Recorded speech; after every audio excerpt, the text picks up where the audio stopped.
Systems on. That's been.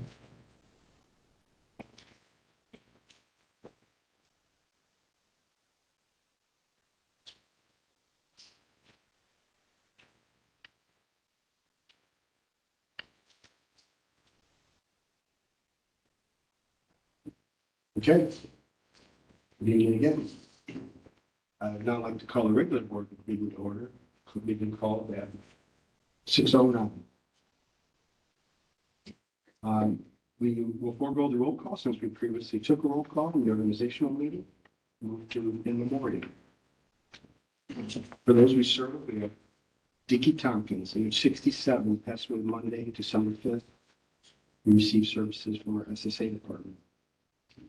Inez Cohn, age 59, passed away Friday, December 16th. She received services from our SSA department. And Brandon Hudson, age 33, passed away Saturday, December 24th. He received services from the SSA department. Elmer Guy, age 35, passed away Tuesday, January 3rd. He received services from the SSA department. And Robert Miller, age 57, passed away Tuesday, January 3rd. He received services from the SSA. Let's take a moment of silence, Scott, for the lives.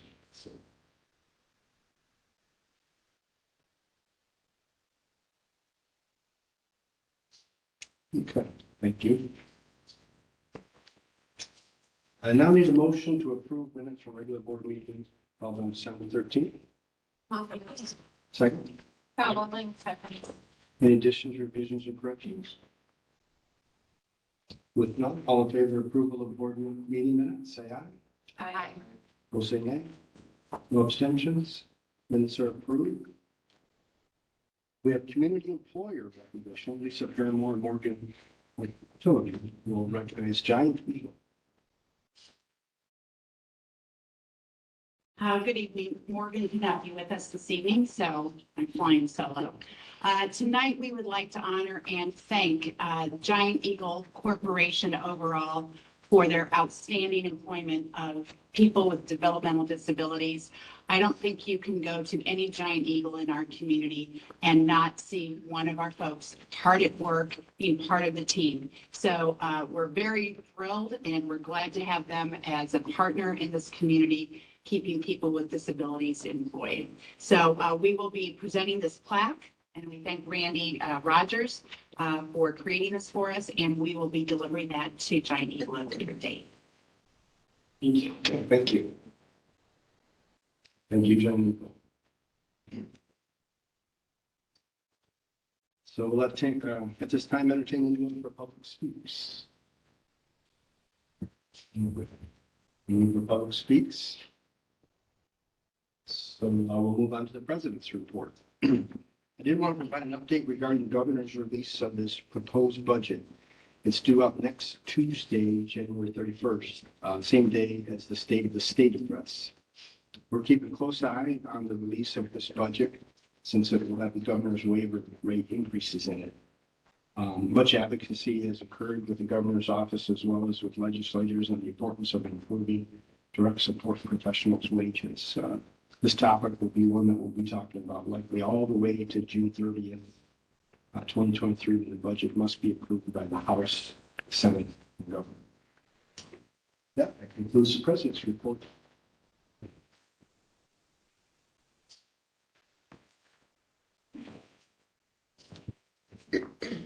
Formal good evening to you and Happy New Year. As we begin the final year of our strategic plan, there's much to be excited for as we can use 2022 as a springboard. In 2022, we were one of the first counties to start using the Ohio Individual Service Plan.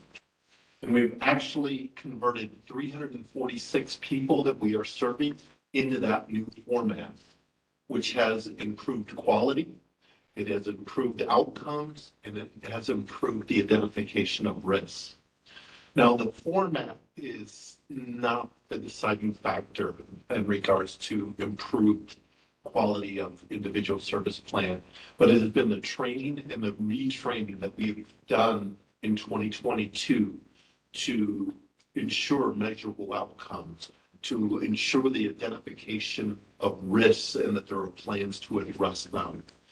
And so much work has went into that.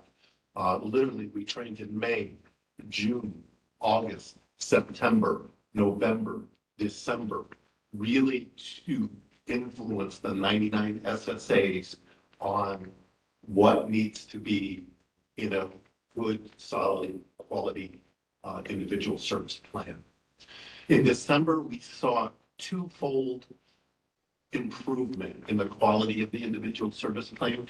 We keep measurable data, and we literally went from 30% to almost 60%.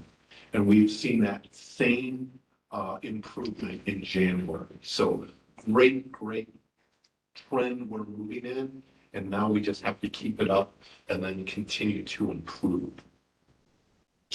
In 2022, as we stated in December, we served more people than ever before, 4,106 people. We supported 760 infants, toddlers, and their families, which is also more than ever before. We held 2 Project STIR trainings, and Project STIR stands for Steps Towards Independence and Responsibility. We trained over 50 self-advocates from Northeastern Ohio. We also launched Be the Good, which is a self-advocate monthly meeting that's usually held here, and we're pushing 100 people in attendance each month. We provided education to 170 students in our preschool and school-age program, and our SSAs are assigned to more children and youth than ever before. There's 472 people assigned that are 3 to 13, and we have 283 assigned to children or youth that are 14 to 22 years old. We have 285 people working in competitive employment, again, more than ever before. In support of our provider community, the board is now paying the 6.5% Medicaid supplement, which providers began receiving last week, this week, and next week to get them caught up from 2022. There was a delay because it needed legislative approval to be able to disperse that 6.5%. That happened in November, and providers had the opportunity to opt in effective January 3rd, and then the payments literally went the 18th, 25th, and February 1st to get them caught up. So our provider community is just very, very appreciative to us here in Stark County because what that means, that 6.5% supplement is literally $2.5 million that is being infused, and it has to go to direct support professional wages. It's not going to the agencies. It's not going to administration. It has to go to the direct support professional. And this is a really interesting statistic too, because we pay for the background checks for every provider in Stark County. We paid and supported 2,448 people in 2022 to get their background checks. So it's a good statistic, but it's a really bad statistic because that represents the amount of turnover that happens in the direct support profession. So we are working again with these direct support, the Medicaid supplement to increase wages. And then as Dan alluded to in his president's report, we're really watching what the governor is going to put in his proposed budget. And then we'll be doing even more advocacy from February 1st to June 30th with our legislature to make sure that our representatives know how important increasing direct support professional wages are. We also provided training, direct training with our staff to 440 direct support professionals, whether that's CPR and first aid, medication administration, for MANT training right here at our facility. They come in and we train them on those important topics. As we look to the new year, we'll be on the ballot in May. We'll certainly be sharing more information as we go forward. We'll be advocating for higher rates, waiver rates for the provider community, as I mentioned, in regards to this new biennium budget.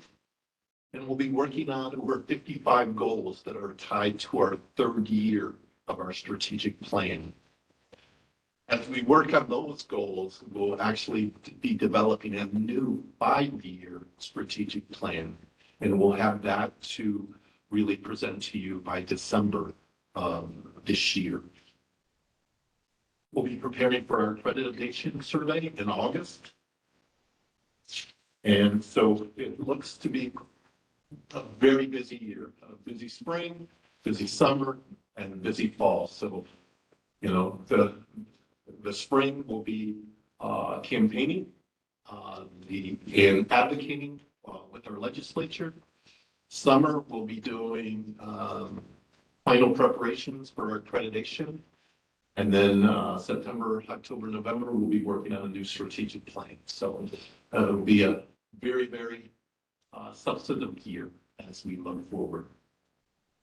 All will we fulfill our mission each day of supporting choices and creating opportunities for people with developmental disabilities and their families. So that is the superintendent's report this evening. Any questions? All right, well, you have a great evening and continue to be. Thank you. Busy year. Committee and department reports are in our work packet. Are there any additions or deletions that we didn't make at this time? No, we do not have any old business or new business. So at this time, we have a review of policy slated for first reading, which got in open. Good evening. Policy 1.06, Superintendent Performance Evaluation and Compensation was reviewed with no changes. Policy 1.07, Superintendent Succession Plan was also reviewed with no changes. Policy 1.08, Board Policies and Procedures, also reviewed with no changes. Policy 5.09, Preschool Typical Peer Program was reviewed with no changes. And finally, policy 5.17, do not resuscitate, was reviewed with no changes recommended. Thank you. Okay, thank you. All right, we'll move to resolutions. First resolution is resolution 010223, approves the board expenditures for December. I need a motion. Anderson motions. Ms. Segment? Cowell Lane seconds. Thank you. Discussion from me. Thank you. Good evening. So for the month of December, we had total local revenues of 72,000, state total of 278,000, and total federal showing a negative because of 2 receipt adjustments we had in December. It's truly not negative, but for the purpose of our report, it's showing that way for this month. So total overall revenue of 349,000 as of the end of December. Year-to-date revenue of 51.16 million. We had 2 payrolls during the month of December of 1.3 million. We did a vacation buyback on one of the pays. Total benefits paid of 692,000 and total other of 440,000, giving us total expenses of about 2.5 million. Our expenses exceeded revenues by 2.1 million for the month, and year-to-date a positive variance of 389,000.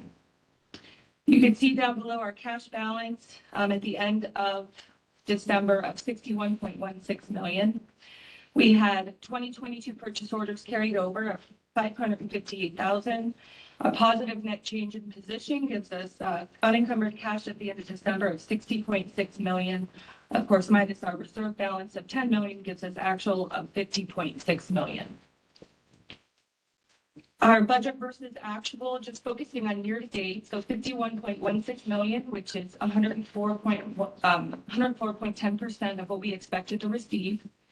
50.7 million in expenses, which is 90.73% of what we expected to spend, so about 10% under budget.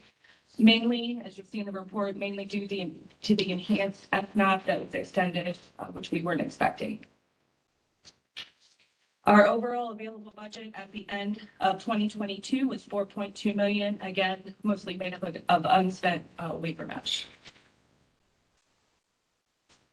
Our prior year encumbrances, we had no 2021 purchase orders carried over. That balance is zero. We paid 369,000 during the year and closed 397,000.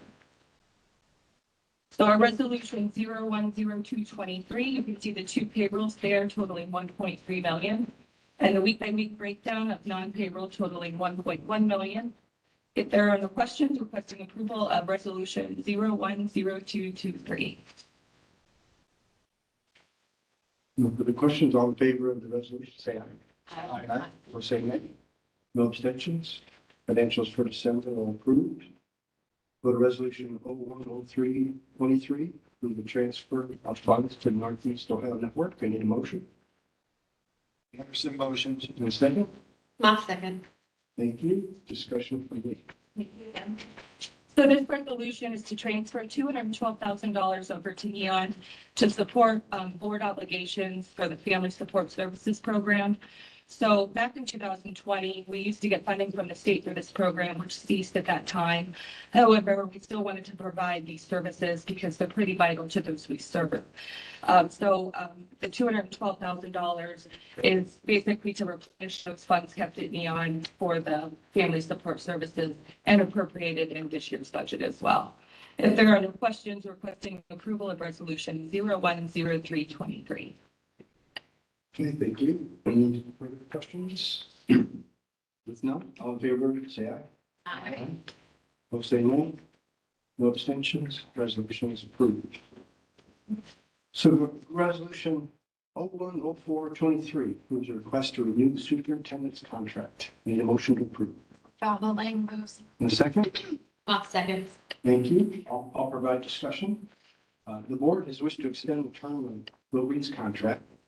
We value strong leadership and execution. And on behalf of the board, we have confidence it goes up to the challenges that the board faces. In working with the board's attorney, Leslie Coons, a contract was developed that will begin July 1st, 2023, and will continue to June 30th, 2028. The annual salary is set for the first 2 years of the agreement to mirror increases to staff. There's also a change to life insurance to continue to be equal to annual salary. Are there any questions or further discussion? If not, we'll vote to pass the resolution. All in favor, say aye. Aye. We'll say nay. No abstentions. The resolution to renew the superintendent's contract is approved. Congratulations, Bill.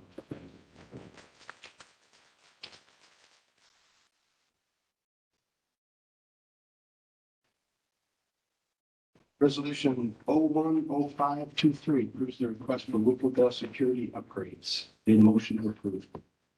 Valvo Lang moves. Any second? Anderson second. Thank you. Discussion from Lee. Thank you. So this resolution is to approve $50,000 for Whippledale security upgrades, which has been appropriated within our 2023 budget. Basically, I'm taking place in tips, so I'll do my best.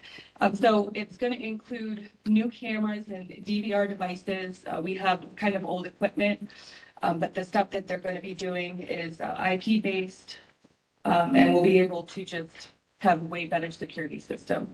We'll also be able to integrate with other systems such as access control, fire alarms, intruder management, and general building management. If there are no questions, requesting approval of 010523. All in favor of the resolution, say aye. Aye. Opposed, say nay. No abstentions. Resolution is approved. Our last resolution before second reading, 010623 approves a request to accept a bid for a yellow school bus and the motion to approve. My moves. And second, Anderson second. discussion from Thank you. So this resolution, we did approve to go out to bid back in December. We did have 3 bids that we had this morning, actually, that we opened. Truck Sales and Service was the lowest and best bid based on our specifications, which they were the last time as well. So the bid was for $134,893 with 7,200 in trades for a net cost of $127,693. We will be trading in 4 buses that have mileage between 180,000 and 200,000 miles. If there are no questions, requesting approval of resolution 010623. No further questions? All in favor, say aye. Aye. Say nay. No abstention. Resolution is approved. Move on to second reading of board policy presented at the December board meeting. Policy 2.15, targeted case management documentation, policy 2.22 HIPAA, policy 3.10 employee building access, and policy 5.01 early intervention program and services were each reviewed with no changes recommended. Thank you. So that brings us to resolution 010723, provides a board approval for the policy presented for second reading. I need a motion Calvo, Lang moves. and second. Anderson seconds. Thank you. Any further discussion? If none, all in favor, say aye. Those say nay. No abstentions. Board policies are approved. So as a reminder, next board meeting will be Tuesday, February 28th, 6 p.m. here in this same location. And I now need a motion to adjourn. Next motions. All second. 12 seconds. All in favor, say aye. Those say nay. No abstentions. And we are adjourned at 6:30.